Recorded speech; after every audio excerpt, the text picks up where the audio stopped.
Last part में हमने देखा था कि वाइस कैप्टन सभी कैंडिडेट्स का ग्रेजुएशन एग्जाम ले रहे थे ताकि उन्हें नाइट वॉचर्स टीम में शामिल करा जा सके, जहां एग्जाम लेते हुए सियोकी और उसके टीममेट्स बहुत ही अच्छी परफॉर्मेंस दे रहे थे, जिसकी वजह से कैंडिडेट्स को एग्जाम से बाहर करना मुश्किल हो रहा था।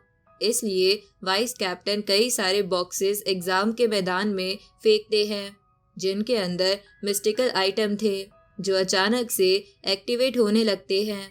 अब आगे तो इस पार्ट की शुरुआत में हम एक पॉन्ड लेवल मिस्टिकल स्पाइडर को देखते हैं जिसने अपने वेब के अंदर सभी कैंडिडेट्स को कैद कर रखा था और वो सभी नींद में थे और उस स्पाइडर की वजह से अलग अलग सपने देख रहे थे, जहां वो सपनों में मुसीबत में थे। तभी हम बाइली का ड्रीम देखते हैं जो अपनी फैमिली पार्टी में था, पर उसे समझ नहीं आ रहा था कि वो अचानक से यहाँ कैसे पहुंच गया। तभी कई सारी लड़कियां पैसों के चक्कर में उसके साथ डांस करने को बोलती है, लेकिन बाइली दूर वहां से मोली को जाता देखता है और उसके पास जाने की कोशिश करता है। इधर मोली के ड्रीम में उसके मास्टर उसे मार्शल आर्ट सिखाने से मना कर देते हैं क्योंकि वो एक लड़की थी। इधर युआन के सपने में वो धीरे धीरे लाशों पर चलते हुए ऊपर जा रहा था ताकि वो डीमन को खत्म कर सके, लेकिन वो डीमन उसे याद दिलाने लगता है कि कैसे उसने इतने लोगों की जान ली है। दूसरी तरफ किंग जू सपने में क्लास में बैठा हुआ था जहां उसे अपने पेरेंट्स की याद आ रही थी क्योंकि वो इस दुनिया में नहीं थे। तभी उससे स्कूल का एक बुली टकराता है और उसे भला बुरा कहने लगता है, पर किंग जू बिना कुछ बोले वहां से जा रहा था। लेकिन तभी वो बुली किंग जू के माता पिता के बारे में बोलने लगता है, जिसकी वजह से किंग जू को गुस्सा आ जाता है और वो उससे लड़ने लगता है। तभी इधर हम मॉनिटर रूम में देखते हैं जहां वाइस कैप्टन बताते हैं कि जैसे ही उस मिस्टिकल क्यूब ने डोमेन बनाया था उसी वक्त उस मिस्टिकल स्पाइडर ने उन सभी को अपने इल्यूजन में फंसा लिया था। तभी उस वाइस कैप्टन का गार्ड बताता है कि जितने भी कैंडिडेट सेकंड लेवल पर पहुंचे थे वो सभी फिलहाल इल्यूजन में कैद हैं। इस पे वाइस कैप्टन कहता है कि इन सब की फिजिकल एबिलिटी कमाल की है, लेकिन नाइट वॉचर्स बनने के लिए मेंटल एबिलिटी की भी उतनी ही नीड होती है। अब पता लगाना है कि क्या ये लोग यहीं फंसे रह जाते हैं या इससे बाहर आ जाते हैं, जिससे इनके फ्यूचर का पता चलेगा। इस पे वो गार्ड कहता है कि हम गार्ड्स भी इस स्पाइडर के इल्यूजन में फंस सकते हैं, ये काफ़ी इम्प्रेसिव है। इस पे वो वाइस कैप्टन कहता है कि ये स्पाइडर मेरी फैमिली की हेरिटेज है। फिलहाल ये पूरा ट्रेनिंग कैंप स्पाइडर के कंट्रोल में है और जल्द ही हम शिकार करते हुए दिखेंगे। अब वो स्पाइडर धीरे धीरे आगे बढ़ते हुए कैंडिडेट की तरफ जाती है, लेकिन तभी उसे एक जगह से स्मोक निकलता हुआ दिखता है, जिसको फॉलो करते हुए वो सियोकी के पास पहुंच जाती है क्योंकि उसके अंदर से ही वो स्मोक निकल रहा था। तभी वो स्पाइडर ये देखकर हैरान हो जाती है कि सियोकी मुस्कुरा रहा है। उसी वक्त वो स्पाइडर एक स्ट्रेंज प्लेस पर पहुंच जाती है जहां पर सामने एक दरवाजा था और जैसे ही वो दरवाजा खुलता है वो स्पाइडर अपने सामने सियोकी और मर्लिन को देखती है। तभी सियोकी उस स्पाइडर का अपने सपने वाले वर्ल्ड यानी गॉड मेंटल अजाइलम में स्वागत करता है। ये देखकर वो स्पाइडर थोड़ा घबरा जाती है। तभी अचानक से वो एक क्यूट स्पाइडर में बदल जाती है और मर्लिन उसे हाथों में लेते हुए कहता है कि ये तो बहुत ही एडोरेबल है, ये ऐसे इल्यूजन क्रिएट कर सकती है जो असली लगते हैं, लेकिन इस जगह पर इसकी मेंटल ताकत बहुत कम है। तभी यीफाई वहाँ आ जाता है और मर्लिन को उसकी दवाई लेने को कहता है, लेकिन उसी वक्त वो स्पाइडर बड़े रूप में आकर यीफाई को खाने की कोशिश करती है, पर यीफाई नाइट्स को वहाँ बुला लेता है जो उस स्पाइडर को अपना पोता समझने लगती है और उसे उल्टा करके उसके साथ खेलने लगती है। इधर सियोकी मर्लिन की मेंटल हेल्थ चेक करता है जो अभी भी 0 पर थी, तो मर्लिन उसे ठीक करने के लिए उसके साथ बातें करने का डिसाइड करता है। अब मर्लिन सियोकी से पूछता है कि असल में रियलिटी और इल्यूजन क्या है और क्या तुम्हें एक फेक वर्ल्ड में जीना पसंद है। इस पे सियोकी कहता है कि मेरा वर्ल्ड फेक नहीं बल्कि रियल है। इस पे मर्लिन कहता है कि मैंने अभी थोड़ी देर पहले कहा था कि रियल और इल्यूजन में फ़र्क पता करना बहुत ही मुश्किल होता है, फिर तुम्हें कैसे पता कि तुम्हारा वर्ल्ड रियल है। इस पे सियोकी मर्लिन से कहता है कि लगता है आपको भी एक बात अभी तक समझ नहीं आई है, अगर आप किसी वर्ल्ड को फेक समझोगे तो वो कभी भी आपके लिए रियल नहीं बन पाएगा। ऊपर से मेरे वर्ल्ड में मेरे फैमिली और फ्रेंड्स है, इसलिए मैं क्यों डाउट करूं कि मेरा वर्ल्ड फेक है। इस पे मर्लिन कहता है कि तुम्हारे दोस्त जो अभी एक इल्यूजन में फंसे हुए हैं। इधर हम बाइली, मोली, युआन और केंगजू को देखते हैं जो अपने अपने डरावने सपनों से जूझ रहे थे। तभी इस तरफ सियोकी मर्लिन से कहता है कि मेरे दोस्त इल्यूजन से जल्द ही बाहर आ जाएंगे। इस पे मर्लिन कहता है कि तुम बस सच से भाग रहे हो, ये एक बुद्धिमान की निशानी नहीं होती। इस पे सियोकी मर्लिन से कहता है कि लगता है आप अपनी बुद्धि पर ज्यादा जोर दे रहे हो, यहाँ हर चीज सच है। मैं, आप और मेरी की हुई आपकी मदद जो आपने क्रिसमस वाली रात की थी, और मैं उसके लिए आपका आभारी रहूंगा। ये सुन के अचानक से मर्लिन खुद की एग्जिस्टेंस के बारे में सोचने लगता है, क्योंकि उसने सुना था कि सभी लोग मानते थे कि मर्लिन एक फिक्शनल कैरेक्टर है और उसके जेम का कोई सबूत नहीं है। सब मर्लिन की एग्जिस्टेंस को झूठ मानते थे और कईयों को लगता था कि मर्लिन बस एक जादूगर था और लोगों को धोखा देता था। अब धीरे धीरे मर्लिन उनकी बातों को फेक मानने लगता है। तभी सियोकी मर्लिन से कहता है कि हो सकता है कि ये पूरा वर्ल्ड झूठ से भरा हो, इसलिए हमें अपनी ताकत का इस्तेमाल करना चाहिए सच्चाई ढूंढने के लिए।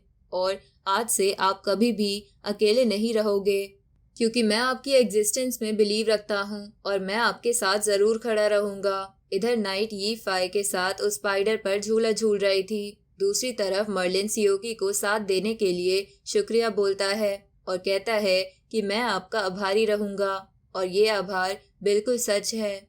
अब मर्लिन के ये कहते ही वो 2% ठीक हो जाता है, जिसकी वजह से सियोकी को अब एक रिवॉर्ड मिलने वाला था। तभी व्हील घूमता है और सियोकी कांटे को रोक देता है, जो कि समनिंग मैजिक पर रुकता है। इधर ऐसा होते ही अचानक से मॉनिटर रूम में एग्जाम साइट से एनर्जी फ्लक्चुएशन महसूस हो रही थी। तो वाइस कैप्टन कहता है कि ये सब क्या हो रहा है। इस पे उसका एक गार्ड कहता है कि ये सब वैसा ही हो रहा है जैसा किसी गॉड के आने पर होता है। तभी दूसरा गार्ड वाइस कैप्टन को बताता है कि बाकी कैंडिडेट्स का मेंटल प्रेशर पीक पर पहुंच चुका है। इधर बाइली पर पार्टी में सभी ने गन तान दी थी। मोली लड़ते हुए थक चुकी थी। युआन पर वो मॉन्स्टर भारी पड़ रहा था और केंगजू से वो बुली हथियार लेकर लड़ने आ गया था। तभी वाइस कैप्टन सियोकी के फेस एक्सप्रेशन देखते हैं जो बिल्कुल शांत थे, तो उन्हें लगता है कि कहीं ये सब सियोकी का किया धरा तो नहीं। इधर उस समनिंग मैजिक की वजह से सियोकी का ड्रीम वर्ल्ड में रूप बदल जाता है। साथ ही वो रैंडम समनिंग मैजिक का इस्तेमाल करता है, जिससे वो अलग अलग चीजों को अपने पास बुला पा रहा था। अब वो अलग अलग चीजों पर उसका इस्तेमाल करता है, जिसकी वजह से मॉनिटर रूम से भी चीजें गायब हो रही थी। तभी मर्लिन सियोकी से कहता है कि लेवल 3 एग्जाम स्टार्ट होने वाला है, क्या तुम्हें वहां नहीं जाना। उसी वक्त सियोकी होश में आ जाता है। इस तरफ बाकी सभी कैंडिडेट्स अपने सपने में अपने डर का डट कर सामना करते हैं और अपने डर को हरा भी देते हैं, जिसकी वजह से उन्हें होश आ चुका था। तभी होश आने की वजह से वो लोग नीचे की ओर गिरने लगते हैं। तभी केंगजू सबसे पूछता है कि सियोकी यहाँ पर क्यों नहीं है, क्या वो अब भी ट्रैप में फंसा हुआ है। इस पे युआन कहता है कि नहीं, ऊपर देखो।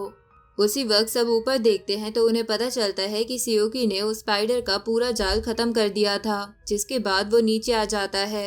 इधर वो स्पाइडर डर के मारे वहां से भाग जाती है। उसी वक्त एक और बॉक्स ओपन होता है। इधर बाइली उस स्पाइडर के पास उसे पकड़ने के लिए जा रहा था। तभी सियोकी को अजीब सा ऑरा महसूस होता है। उसी वक्त एक कंटेनर से एक तलवार बाहर आती है, जो सीधा बाइली की तरफ जा रही थी, लेकिन युआन उसे धक्का मार के अपने ऊपर ले लेता है और वो तलवार उसके अंदर घुस जाती है। तभी जिसकी वो तलवार थी वो हेडलेस हंटर बाहर आता है। उसी वक्त बाइली युआन के लिए चिल्लाता है, लेकिन ऐसा करते ही वो हंटर बाइली पर अटैक करने आता है, लेकिन सियोकी उसे सही समय रहते बचा लेता है। इधर युआन अपनी डीमन फॉर्म में बदल चुका था और वो तुरंत ही अपनी तलवार उठाकर उस हंटर पर अटैक करने जाता है। तो वो हंटर युआन के अंदर से अपनी तलवार खींच के उससे लड़ने लगता है। इधर सियोकी देखता है कि अचानक से उस हंटर का लेवल और ताकत बढ़ चुकी है। तभी वाइस कैप्टन अनाउंस करता है कि सुबह होने में 5 मिनट है। इस जगह पर जो 3 मिस्टिकल क्रिएचर हैं, अगर तुमने उसे 5 मिनट में हरा दिया तो तुम ये 3rd एग्जाम पास कर लोगे। तभी वो क्यूब फिर से उन सबको अलग कर देता है। साथ ही वो हंटर अलग अलग डायरेक्शन से आकर उन पे हमला कर रहा था और वो पहले से और स्ट्रांग हो चुका था।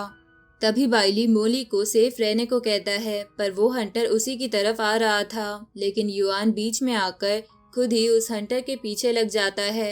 इधर सियोकी समझने की कोशिश करता है कि वो हंटर और ज्यादा स्ट्रांग कैसे बनता जा रहा है और उसे पता चलता है कि वो हंटर साउंड की वजह से स्ट्रांग बनता जा रहा है। तेज आवाज से वो ज्यादा ताकतवर हो जाता है। साथ ही वो अपनी तलवार से भी आवाज निकाल सकता है और सियोकी को एक प्लान सूझता है, जिसके बारे में सोचते हुए सियोकी बोलता है कि युआन की आवाज बस उसे और ताकतवर बनाएगी, इसलिए मुझे कुछ करना होगा। अब 2 मिनट ही बचे थे। अब वो मोली और बाइली को कुछ करने को कहकर वहां से निकल जाता है और उस जगह का अनुमान लगाने लगता है जहां ऐसा करते हुए उसे किंगजू दिखता है। तभी सियोकी किंगजू से कहता है कि तुम बस 5 सेकंड तक गिनो। अब सियोकी तुरंत ही उस क्यूब के कोर में पहुंच जाता है, जिसकी सुरक्षा वो स्पाइडर कर रही थी। तभी सियोकी उन दोनों को तबाह कर देता है। उसी वक्त बस 15 सेकंड बचे थे, जहां ऐसा होते ही बाइली अपनी सील की मदद से युआन को पकड़ लेता है और उसी वक्त किंगजू युआन के चारों तरफ वैक्यूम क्रिएट कर देता है ताकि वो आवाज ना क्रिएट कर सके। उसी वक्त मोली पीछे से आकर उस क्रिएचर को मार देती है। अब उन्होंने 5 मिनट में तीनों मिस्टिकल आइटम को हरा दिया था, जिसकी वजह से गार्ड्स भी उनकी तारीफ करने लगते हैं। तभी वो देखते हैं कि वहां पर वाइस कैप्टन नहीं है। इधर वाइस कैप्टन बोलता है कि इस 1 साल में मैंने तुम्हें काफी ग्रो होते हुए देखा है और मैं इसके लिए बहुत खुश हूँ। मुझे लगता है कि तुम में से कुछ लोग तो स्पेशल टीम में जा सकते हो, इसलिए तुम्हें एक खास याद देने के लिए मैं नाइट वॉचर्स की आर्मरी से कुछ लाया हूँ। अब वो हवा में एक सिंबल बनाते हैं। इधर गार्ड्स मॉनिटर पर एक मिस्टिकल क्रिएचर को महसूस करते हैं जो सी लेवल पर था। तभी आसमान से एक और बॉक्स जमीन पर गिरता है तो किंगजू कहता है कि इस बार मैं पहले जाऊंगा। उसी वक्त मर्लिन सियोकी से कहता है कि 9 समन्स के बाद 10वां समन कुछ खास होता है और अब तुम 10वें समन पर हो, तो क्या तुम कुछ अच्छा ट्राई करना चाहते हो। तभी सियोकी वहां से गायब हो जाता है, जिसे देखकर बाइली कहता है कि हम लड़ने वाले हैं और सियोकी कहाँ चला गया। उसी वक्त उस कंटेनर से डार्क स्मोक बाहर निकल रहा था, जिससे गार्ड्स घबराए हुए थे। उसी वक्त उस जगह पर गॉड ऑफ मैजिक प्रकट होते हैं, जिनके ऊपर सियोकी बैठा था, लेकिन अपने सपने वाले रूप में। अब थोड़ी देर बाद इंस्ट्रक्टर को पता चलता है कि सारे मिस्टिकल क्रिएचर हार चुके हैं, तो इंस्ट्रक्टर उन्हें ग्रेजुएट घोषित कर देता है। ये सुन के बाइली बहुत खुश हो जाता है। अब इसी के साथ ये पार्ट यहीं खत्म होता है।